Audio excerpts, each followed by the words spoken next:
You've probably heard me say many times, you cannot heal what you deny is wounded. You might wonder, what does that really mean? How do I do that? Doesn't it hurt worse when I do that? Well, they're all great questions, and I want to get into it today. Welcome. I'm Peggy Oliveira. Thank you so much for joining me. So, the idea of you cannot heal what you deny is wounded, that actually came from a session quite a long time ago, because I don't really remember the actual session itself. It's actually a conversation I have with people quite often related to the reality of denial and minimization, rationalization around, well, lots of different kinds of experiences that we don't want to acknowledge. And when we do that, if we are not acknowledging the reality of that experience, we can't heal it. We can say that, okay, well, I know that I had this happen, so therefore I need to do these things and that will heal me. Well, that isn't really how healing works. There is an acknowledgement on an intellectual level. There's also an acknowledgement and really a validation that comes at an emotional level, because the wounding happens at an emotional level. So we have to be able to acknowledge it at an emotional level in order to be able to heal it. I'm doing this video today because somebody asked a question in a comment on another video talking about how do you acknowledge something without it kind of feeding into a negative core belief.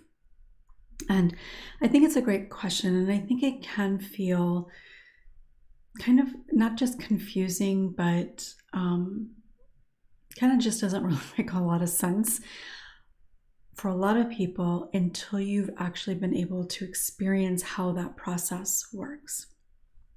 So there is a very kind of surface level, or maybe first step is a better way to say it, way of no longer denying the wounding. So for example, being able to say, I was sexually abused, or I was sexually abused by this person. That is a step, because if you've only said so far, I was sexually abused, or something bad happened, or something along those kinds of lines, or maybe even actually denying that it happened altogether. But all of those aspects are pieces of denial. And denial serves a really important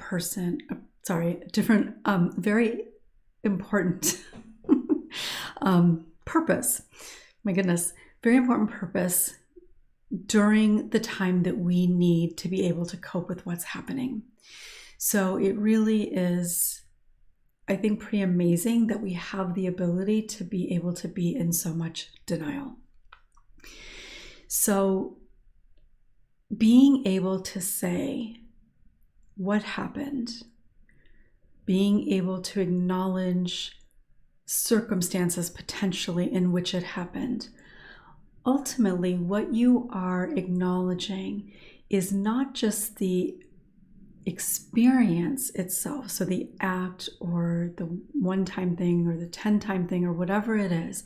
You're not just acknowledging like, yes, I was abused.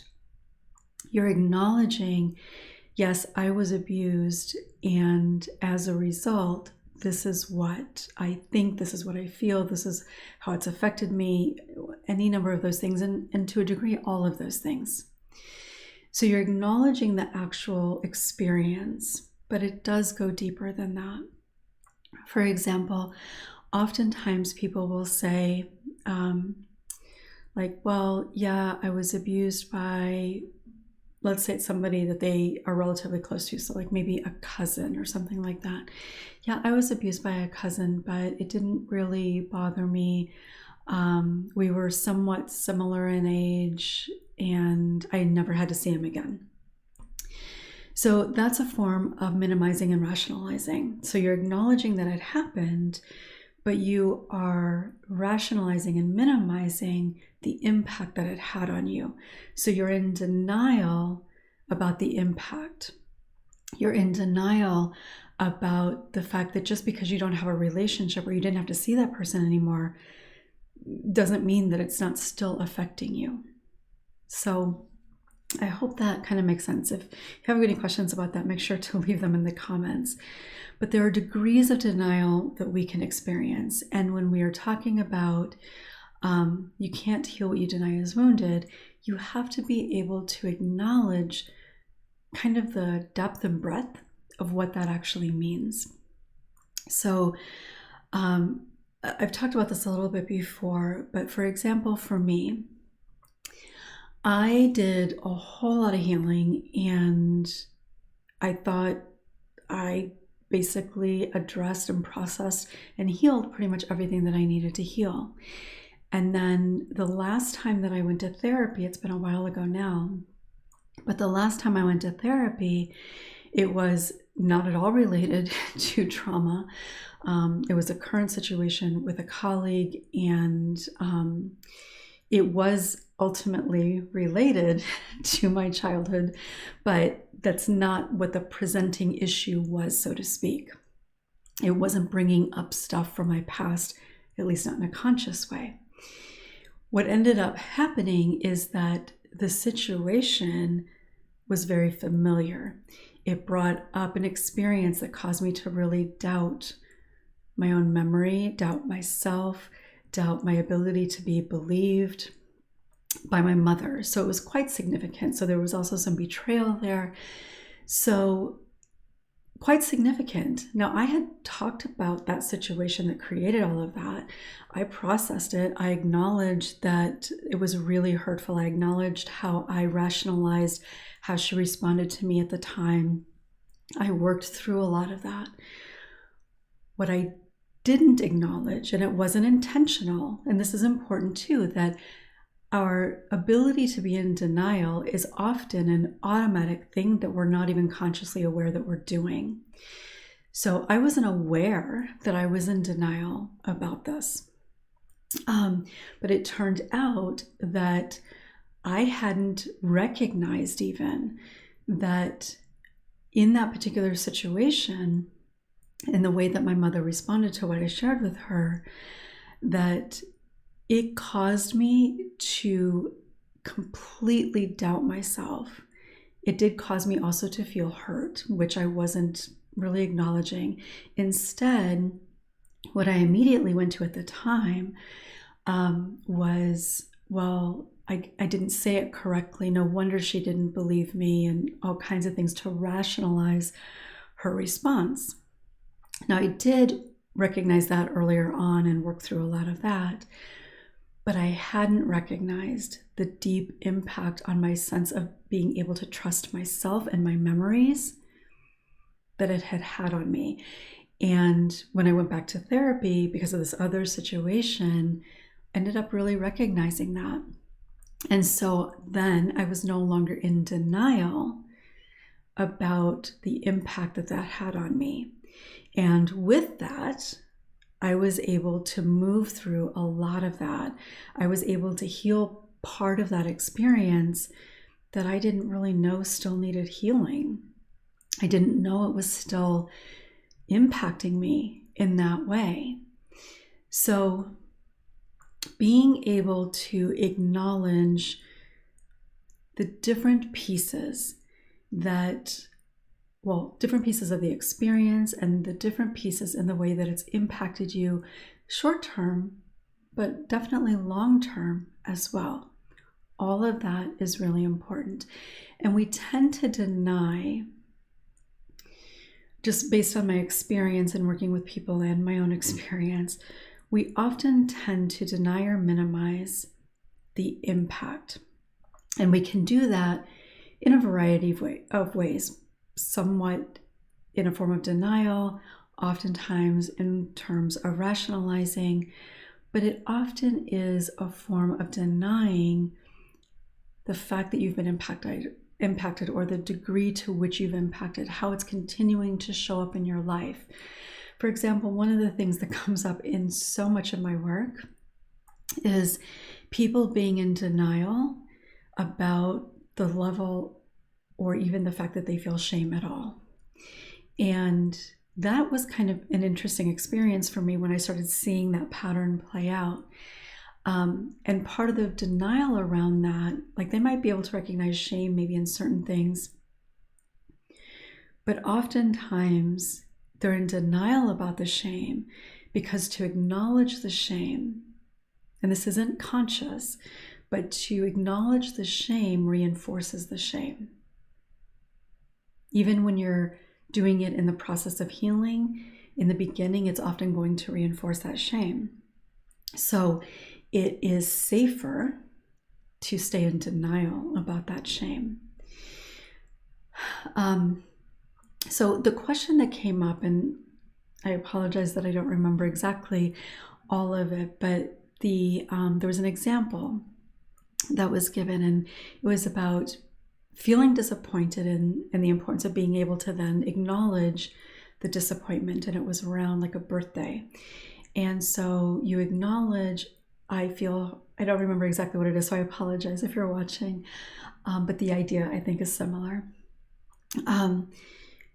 Somebody doesn't celebrate or forgets your birthday, and you acknowledge, I feel disappointed, I feel hurt that they didn't acknowledge it.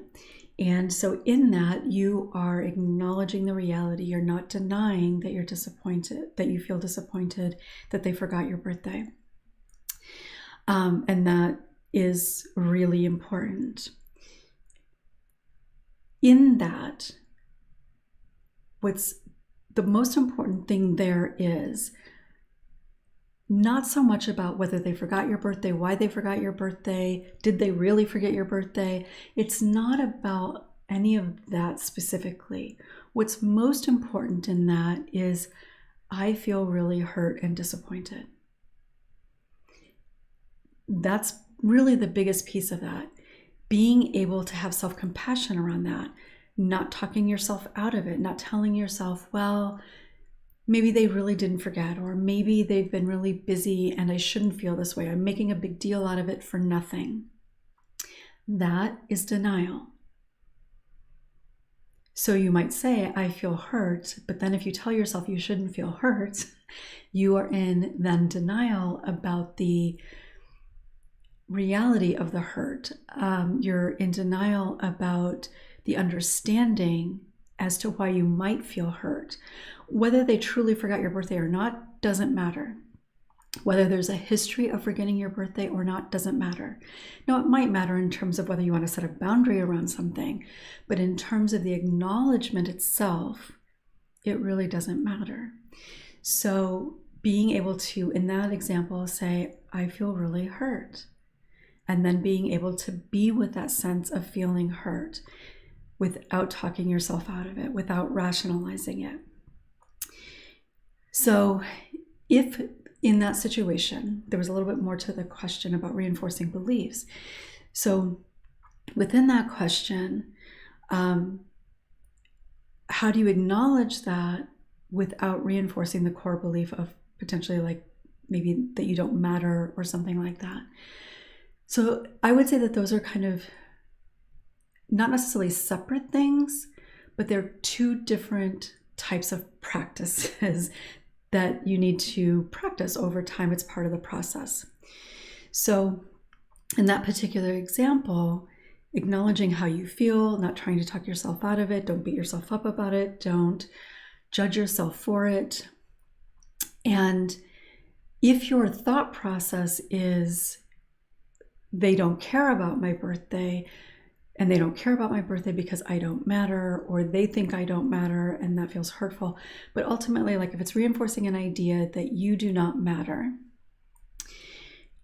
the work that you do on that is going to be around, there's going to be more involved in that. It's going to be looking at patterns and history and looking at the realities of the ways that you do matter, even if you don't have any real examples of these particular people. But that's kind of a whole different sort of thing. Now, if you're seeing a therapist, you can kind of talk about or address both of those things at this kind of at the same time, or at least in the same session. But those are different practices, if that makes sense. So you're acknowledging the disappointment, you're not beating yourself up for it, you're having understanding and grace around it. You're maybe thinking about, particularly if it's a pattern, do I need to set some boundaries around this? That sort of thing. That's an acknowledgement. You are no longer in denial about that. And when you acknowledge the feeling that you're having, you are addressing it, you're witnessing it, you're potentially validating it. And healing happens in those moments, because so much of our coping, the denial, is about pushing it aside so that we don't have to deal with it, so we can go on. But when we push it aside, and I've talked about this many times, when we push it aside, we are telling that little child, or even that young adult child, we are telling that part of ourselves that they shouldn't feel that way, that it doesn't make sense that they feel that way, that they're being overdramatic, that they're being unreasonable, whatever it is. We are invalidating the feelings of that child, that person who has experienced it, the person that you were at the age that you experienced that. Even if it's as an adult, you are invalidating the reality, the lived experience of that situation. You're invalidating the feelings associated with it. You're invalidating potentially even the long-term effects or the immediate aftermath of that experience. But you're invalidating it. So when you can acknowledge it from a place of acceptance, this is how I feel, without telling yourself you shouldn't feel that way, you are then validating that it's okay to feel that way. It's kind of like you're taking that child, we all have an inner child within us, so no matter how old you are, it's like putting your arms around that little boy or girl, picking them up and holding them and saying, I'm sorry you're hurting. Maybe even saying, I wish that wouldn't have happened, or you didn't deserve for that to happen, or you deserve for people to remember your birthday and celebrate you. When you validate it, that is what you are doing. You're not just validating an emotion or an experience. You're wrapping that emotion and that child in a huge hug, in the most cozy, warm, loving, supportive, energizing hug. That's why it's important. Working on it not reinforcing the belief of not being good enough or something like that, that is an incredibly important part of healing as well. But that is a little bit of a different sort of thing. So when you're done watching this, maybe, especially if you've been struggling a little bit lately, give yourself a few moments and just consider, what have you maybe been pushing to the side? What have you maybe not been acknowledging for yourself? Whether it has been something from your past or your current life, but something on an emotional level, maybe a physical level, the video that I shared last week, the importance of being able to take care of yourself, right? Is there something that maybe you are denying, like not feeling well and not taking care of yourself? Are you denying some sort of hurt feelings, or feeling let down, or feeling alone? Whatever it is, acknowledge that and see if you can meet that from a place of compassion, of understanding, instead of trying to berate yourself or talk yourself out of it, telling yourself that you shouldn't feel that way or you shouldn't think that way. This is such an important part of healing. And I truly believe that it is necessary, and the longer we continue to be in denial about various things that have an impact on us, not only does it inhibit our healing, but it further reinforces those false core beliefs. Because every time that you deny or rationalize or minimize, you are invalidating. Every time you invalidate, you are basically like proving, that's your evidence, so to speak, of that false belief. So I'd love to hear from you. What came up? Maybe you noticed even something, especially as I talked about denial in particular and what it means to no longer be in denial. Maybe you noticed something coming up in your body, some sort of sensation. Just take a few moments and notice what feels present for you. And of course, make sure to comment. I'd love to hear from you, whatever it was that came up for you. If you haven't yet, make sure to subscribe and click the bell for notifications. I really appreciate you being here, and I will look forward to seeing you next time.